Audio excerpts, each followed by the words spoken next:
His birth certificate said one place. His passport said another. His interviews said a third. For 65 years. The truth? He invented his entire identity. His sister publicly called it a lie. But what if I told you that same man fell from a trapeze and broke 40 bones? What if I told you at 17 he became Jean Cocteau's opium supplier? And what if I told you he'd play one role 4,625 times, more than any performer in history, and the last 600 performances were while he was dying of cancer? Some say it was reinvention. Others say it was escape. But what if it was something else entirely? His name was Yul Brynner.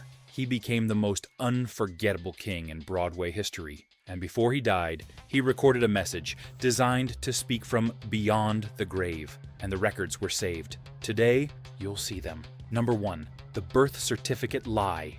The man the world knew as Yul Brynner told elaborate stories about his origins. He claimed to be born Taiji Khan on Sakhalin Island off Siberia. Sometimes he said his father was Mongolian. Sometimes he said his mother was Roma. Sometimes he claimed she died giving birth to him. He gave birth years ranging from 1915 to 1922, according to the needs of the moment. As Encyclopedia Britannica delicately noted, all of it was fiction. The documented truth was uncovered by his son, Yul Brynner, through Soviet records. Yul was born Yuliy Borisovich Briner on July 11, 1920 at 15 Aleutskaya Street, Vladivostok, in a comfortable 4-story residence. His father, Boris, was a Swiss-Russian mining engineer, not Mongolian. His mother, Marusia, was a Russian actress, not Roma. And she lived until Yul was an adult. The Mongolian connection? His paternal grandmother was partial Buryat. That's it.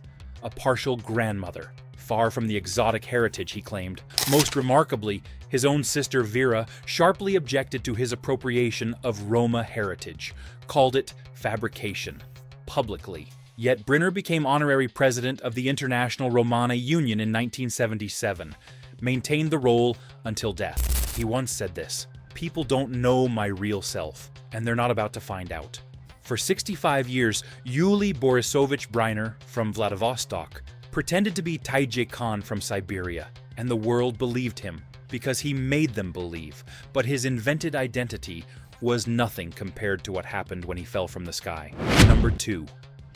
40 fractures, 8 months paralyzed, became Cocteau's opium supplier. At 16 years old, Yul Brynner was working as a trapeze artist, the prestigious Cirque d'Hiver in Paris. He fell during an acrobatic jump. French sources document approximately 40 fractures from the fall, 40 broken bones. He remained completely unable to move for 8 months. He nearly died. The aftermath created another documented tragedy. Chronic pain from 40 fractures led the 17-year-old to opium addiction. But here's the part nobody knew. Yul Brynner's biography reveals his father was Jean Cocteau's opium supplier during this period in Parisian bohemian circles. A 17-year-old boy, paralyzed for 8 months, addicted to opium. Supplying one of France's most famous artists, Brynner spent an entire year at a Swiss clinic, undergoing hypnotherapy treatment. He never used illicit drugs again. But the back injury that ended his circus dreams haunted him forever. It was depressing, working on the ground, Brynner later reflected. "I still wanted to fly." The boy who fell from the trapeze and broke 40 bones would spend the rest of his life reinventing himself. First as Taiji Khan from Siberia, then as the King of Siam, then as the most famous bald man in Hollywood. But that baldness, he hated it, and it wasn't even his idea. Number 3, shaved head. He hated, demanded no other bald men in photos. The shaved head that became Yul Brynner's trademark was not his idea, and he hated it. Costume designer Irene Sharaff insisted during New Haven tryouts in February 1951 that Brynner shave his remaining fringe of hair. He was, by multiple accounts, horror-struck and refused. Convinced he would look terrible. Here's the historical irony. The real King Mongkut had hair. Smithsonian Magazine's examination of period photographs confirms this. The first thing you notice is the hair, not a bit like the shaven pate of Yul Brynner. The baldness was purely theatrical invention, but once the look succeeded, Brynner became obsessed. He shaved his head daily for 34 years until his death, every single day. But the obsession went deeper. He demanded never to be photographed with another bald man. He wanted the look exclusively associated with himself. No other bald actors, no bald extras, just him. The impact was so powerful that artist Jack Kirby used Brynner's distinctive bald head and intense stare as the visual model for Professor Charles Xavier when creating the X-Men in 1963. The man who hated being bald became the most famous bald man in the world, and he would play one role so many times that the number seems impossible, except it's documented. Number 4. 4,625 performances as the king. The claim that Yul Brynner performed as the King of Siam. 4,600. 25 times is not exaggeration. It's documented through Broadway archives, verified by the Rodgers and Hammerstein organization. No performer in theater history has played a single role more times. The breakdown across 34 years. 1,246 original Broadway performances from 1951 to 1954. Approximately 600 on the 1954-55 national tour. 696 to 719 in the 1977 revival. Approximately 400 at London's Palladium. Roughly 1,500 on the 1981-85 farewell tour. And 191 final Broadway performances in 1985. Total, 4,625. Here's the most haunting detail. On September 13, 1983, Brynner celebrated his 4,000th performance in Los Angeles. That same day, just hours before taking the stage, he received test results, confirming inoperable lung cancer. He performed anyway. He would perform 625 more times while dying, but before the cancer, before the dying performances, before the message from the grave. There was Steve McQueen, and a feud so petty it required a professional fidget counter. Number 5. Hired assistant to count McQueen's fidgets. Built dirt mounds. The feud between Yul Brynner and Steve McQueen on The Magnificent Seven in 1960 is one of Hollywood's best documented conflicts, and far pettier than legend suggests. McQueen's character Vin originally had only 7 lines of dialogue. What followed was guerrilla warfare. McQueen's documented tactics, shaking shotgun shells beside his ear during Brynner's speeches, flipping coins, adjusting his hat, checking his gun repeatedly, scooping water with his hat during the river crossing scene. Eli Wallach's autobiography confirms he struggled to conceal his amusement watching McQueen work. The physical confrontation was real. McQueen himself recounted this. Brynner came up to me in front of a lot of people and grabbed me by the shoulder. I said, "Take your hands off me. What had I got to lose from a little fight?" But here's the most petty documented detail. Brynner hired an assistant whose sole job was counting McQueen's misdemeanors, a professional fidget counter. His famous threat to McQueen: "If you don't stop that, I'm going to take off my hat, and then no one will look at you for the rest of the film." The height-sensitive Brynner also allegedly built small dirt mounds to stand on, which McQueen would casually kick flat. For 20 years, they didn't speak, until one of them was dying and made a phone call. Number 6. McQueen's deathbed call, 20-year grudge forgiven. In 1980, Steve McQueen, now himself dying of cancer, called Yul Brynner to make amends. The conversation is documented in multiple biographies, including Robert Vaughn's autobiography. McQueen said this: "You could have had me kicked off the movie when I rattled you, but you let me stay, and that picture made me so thanks." Brynner responded, "I am the king, and you are the rebel prince. Every bit as royal and dangerous to cross." Brynner forgave him. Charles Bronson, who witnessed the Magnificent Seven chaos, never did. He went to his grave refusing to forgive McQueen's behavior on that set. But Brynner understood something, that McQueen was right, that the fidgets and coin flips and hat adjustments made McQueen a star. That rebellion against the king made both of them legends. The man who counted fidgets forgave the fidgeter. But most people don't know that while Brynner was playing a king on stage, he was a master behind a camera. capturing images that professionals couldn't obtain. Number 7. Professional photographer.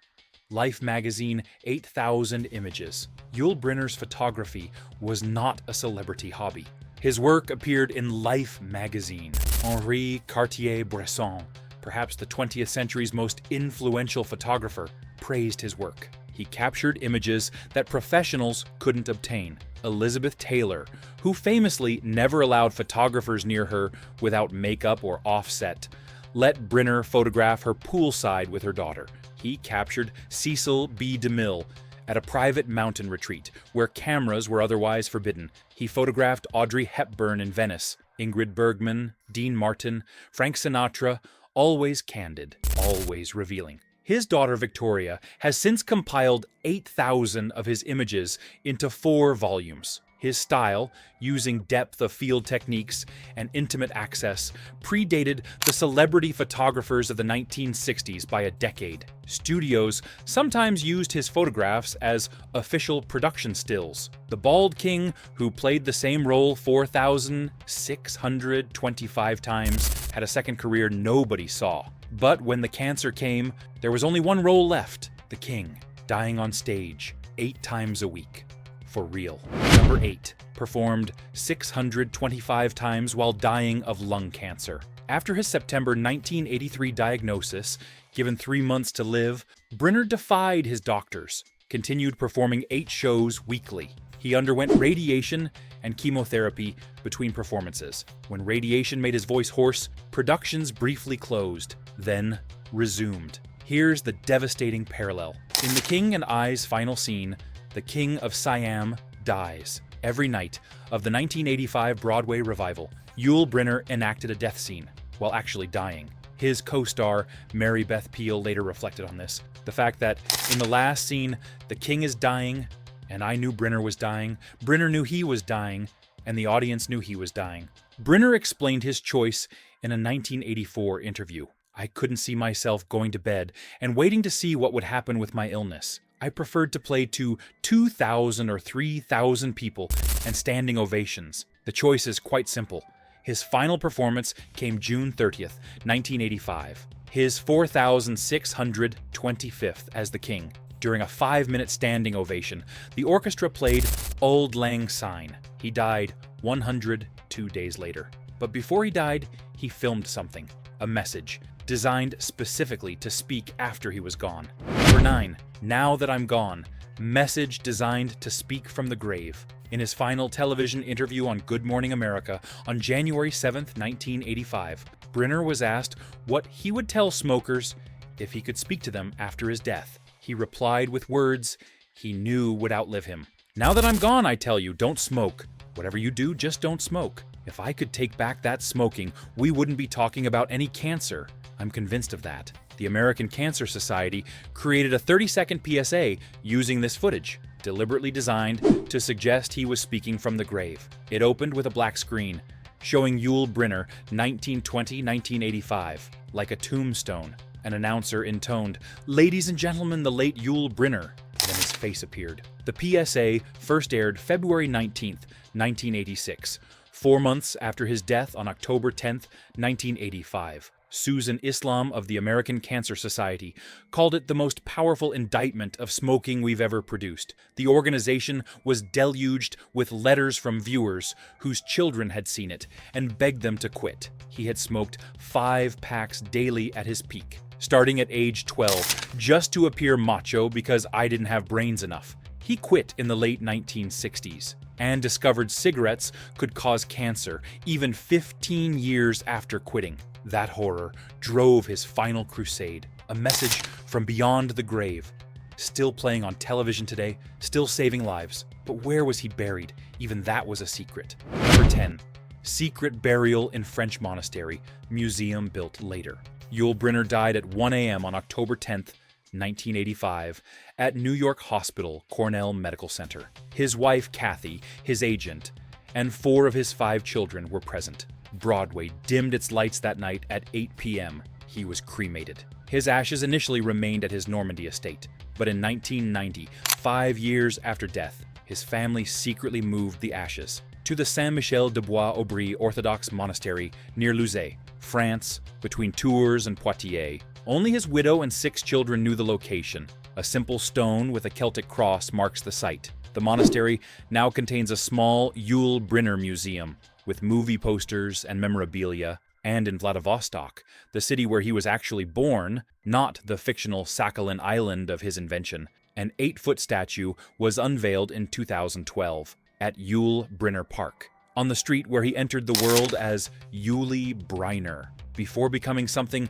entirely of his own creation. The boy from Vladivostok who claimed he was from Siberia, who fell from a trapeze and broke 40 bones, who became an opium supplier at 17, who hated being bald but shaved his head for 34 years, who played the king 4,625 times, who hired someone to count Steve McQueen's fidgets, who performed 625 times while dying, who recorded a message to speak from the grave, was buried in secret in a French monastery, far from Hollywood, far from Broadway, far from the lies and the truth and everything in between, from Yuliy Borisovich Briner in Vladivostok to Taiji Khan from Siberia, from 40 fractures and 8 months paralyzed to Jean Cocteau's teenage opium supplier, from hating his bald head to shaving it daily for 34 years, from 4,625 performances as the king to hiring an assistant to count Steve McQueen's fidgets, from forgiving McQueen 20 years later to photographing 8,000 candid images no one else could capture, from 3 months to live to performing 625 more times while dying. From Now That I'm Gone aired 4 months after death to a secret burial in a French monastery 5 years later. Yul Brynner's story proves something nobody wants to admit. You can invent yourself completely. You can lie about where you came from. You can become who you want to be. And if you're good enough, if you're committed enough, if you shave your head every day for 34 years, and play the same role 4,625 times, the world will believe you. Even your own sister can object. Even the birth certificate can say otherwise. It doesn't matter. Because Yuliy Brynner from Vladivostok died in 1951, and Yul Brynner the king was born. And that king is still speaking from the grave, still warning people, still saving lives, now that I'm gone. If Yul Brynner's journey from invented identity to Broadway immortality inspired you, you're going to want to see next week's video. We're covering another legend who lived an impossible life. Your generation remembers, but never knew the truth behind. Make sure you're subscribed so you don't miss it.